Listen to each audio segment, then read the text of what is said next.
আসসালামু আলাইকুম মাস্টারশি ভাইরা, আশা করি ভালো আছেন। দেশ ও দেশের বাইরে থেকে যারা ভিডিও দেখছেন সবাইকে আন্তরিক শুভেচ্ছা সালাম। আসসালামু আলাইকুম। আজকে আমি যে মাছটার চাষ পদ্ধতি নিয়ে আলোচনা করতে চাই সেটাকে বলা হয় ভিয়েতনাম কই মাছের পোনা। তো আমাদের দেশে সাধারণত দুটো কই মাছ পাওয়া যায়, একটা দেশি দেশি কই মাছ এবং একটা ভিয়েতনামের কই মাছ। কিন্তু দেশি কই মাছটা আসলে বাণিজ্যিকভাবে চাষ করা হয় না, কারণ পোনা প্রোডাকশন করা পসিবল হয় না। তাছাড়া গ্রোথ কম, এই জন্য আসলে এটা বাণিজ্যিকভাবে চাষ করা পসিবল নয়। তো বাংলাদেশে হিউজ পরিমাণ বর্তমানে আপনার বাণিজ্যিকভাবে ভিয়েতনামে কই মাছ চাষ করা হচ্ছে। তো এই মাছটা নিয়ে সংক্ষিপ্ত আকারে কিছু কথা বলতে চাই। আমি আমার এই পর্বটাকে দুটি পর্বে ভাগ করেছি। একটি হচ্ছে চাষকালীন পরিচর্যা বা কি কি বিষয়ের উপরে লক্ষ্য রেখে মাছটাকে চাষ করতে হবে এবং হিসাব নিকাশ, অর্থাৎ লাভ হবে না লস হবে।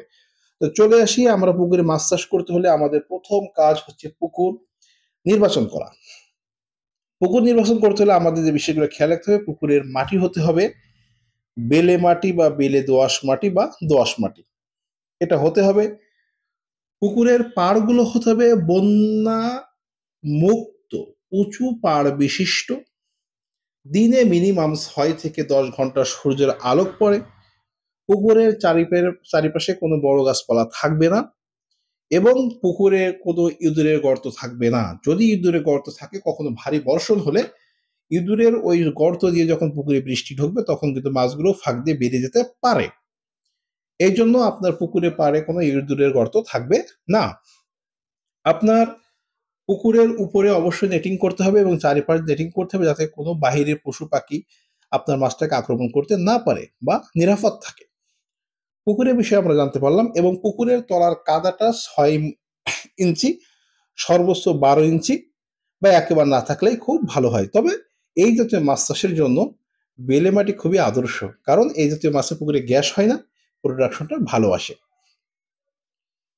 এই পুকুরের আকার বা আয়তনটা কত হবে? এই পুকুরের যদি বাণিজ্যিক আয়তনের কথা চিন্তা করেন, মিনিমাম 30%, ঊর্ধ্বে 100 বা 120% হতে পারে। যদি খুব বেশি বড় জলাকার হয় তাহলে কিন্তু ফিডিং খরচ, রোগ বালাই ব্যবস্থাপনা খরচ কিন্তু খুব সমস্যায় পড়ে যেতে হয়। এই জন্য খুব বেশি বড় জলাকার এই পদ্ধতিতে মাছ চাষ করে লাভবান হওয়া যায় না। পুকুরকে যদি আপনি এই আয়তনে রাখতে পারেন এবং পুকুরের পানি যদি আপনার 4 থেকে 5 ফিটের ভিতরে থাকে, তাহলে একটা খুব ভালো রেজাল্ট পাওয়া যায়। তো আমরা পুকুরের গভীরতা বুঝতে পারলাম, পানির গভীরতা 5 থেকে 6 ফিট হতে হবে, বা 4 ফিট হলে কোনো সমস্যা নেই। তবে প্রতি 15 দিন পর পর পানি চেঞ্জ করার সুব্যবস্থা থাকতে হবে। অর্থাৎ পানিটাকে যদি চেঞ্জ না করতে পারেন, পুকুরে পানি বাড়িয়ে দেবেন, কিছু পানি ফেলে দেবেন। এবার আসি আমার পুকুরে পোনা মজুত। আমি পুকুরে প্রতি শতাংশে 1200 পিস পোনা মজুত করব একক চাষের জন্য। কই মাছ মিশ্র চাষে খুব ভালো একটা রেজাল্ট আসে না, একক চাষই করতে হয়। একক চাষ করব এবং আমি প্রতি শতাংশে 1200 পিস পোনা মজুত করব। পোনার সাইজ হতে হবে 1 ইঞ্চি বা তার থেকে একটু ছোট বা একটু বড়, যা প্রতি কেজিতে আপনার 1800 থেকে 2000 পিস পোনা মজুত করতে হবে। যেহেতু আমরা এই চাষটা করব 100 থেকে 110 দিনের জন্য, এই জন্য এই পুকুরে আমরা কোনো সাদা মাছের পোনা ছাড়বো না, কারণ এত অল্প সময়ে সাদা মাছের রেজাল্ট পাওয়া পসিবল না। তো আপনি পোনা ছাড়লেন, পোনা ছাড়া পূর্বে পুকুরে যখন প্রস্তুতকালীন সময় পুকুরে প্রতি শতাংশে আপনি 1 কেজি চুন দেবেন, 1 কেজি লবণ দেবেন এবং জীবাণুনাশক ব্যবহার করার পরে আপনি পুকুরে পোনা মজুত করবেন। তো পোনা মজুত করবেন, মজুত করার পরে আপনাকে এদের খাবার দিতে হবে। আর খাবারের জন্য আপনাকে যে কোনো কোম্পানির ভাসমান ফিড ব্যবহার করতে হবে।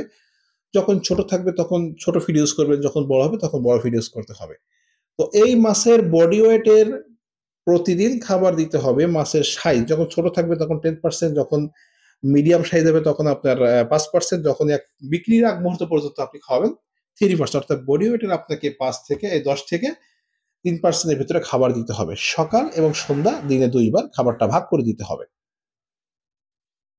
তো আপনি আরো যেটা করতে পারেন সেটা হচ্ছে, খাবার তো দিচ্ছেন রেগুলারলি, কিন্তু মাসিক একটা পরিচর্যা করতে হবে, কারণ আপনার পুকুরে যেহেতু আপনি একক চাষ করছেন, অনেক সময় বাইরে থেকে কোনো পশুর কারণে হোক বা কোনো প্রাণীর কারণে হোক পুকুরে ভাইরাল ব্যাকটেরিয়া চলে আসে। তো এই জন্য মাসিক পরিচর্যা হিসেবে আপনার প্রতি শতাংশে 5 ফিট পানির জন্য 200 গ্রাম চুন দিতে হবে, পরের দিন 200 গ্রাম লবণ দিতে হবে এবং বিকেসি 80% গ্রুপের যে কোনো প্রতিষ্ঠানে ভালো মানের জীবাণুনাশক ব্যবহার করতে হবে প্রতি শতাংশে 5 মিলিগ্রাম হারে, এবং আপনাকে অবশ্যই প্রোবায়োটিক ব্যবহার করতে হবে। এই জন্য জীবাণুনাশক ব্যবহার করার 3 থেকে 4 দিন পরে আপনি আপনার জলাকারের পরিমাণ মতো কোম্পানি ভেদে আপনি প্রোবায়োটিক ব্যবহার করবেন। প্রোবায়োটিক ব্যবহার করলে আপনার পুকুরে উপকারী ব্যাকটেরিয়া কলোনি বৃদ্ধি পাবে।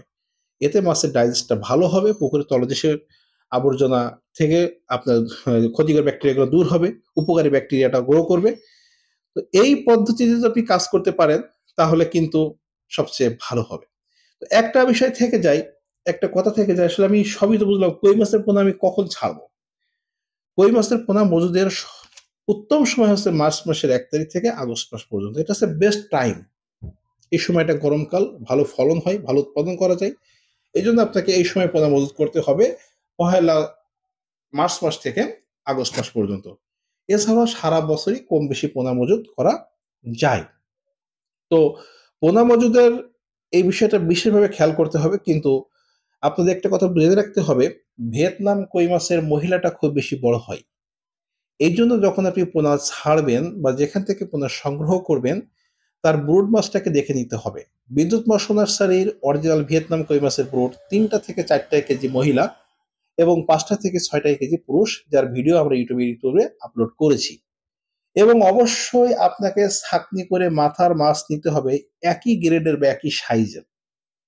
এবং এই যে একই সাইজের বা মাথার মাছ বা ফিমেল মাছ, এটা আপনার বিদ্যুৎ মৎস্য নার্সারি নিশ্চিত প্রদান করবে, আপনার বিশ্বাস রাখতে পারেন।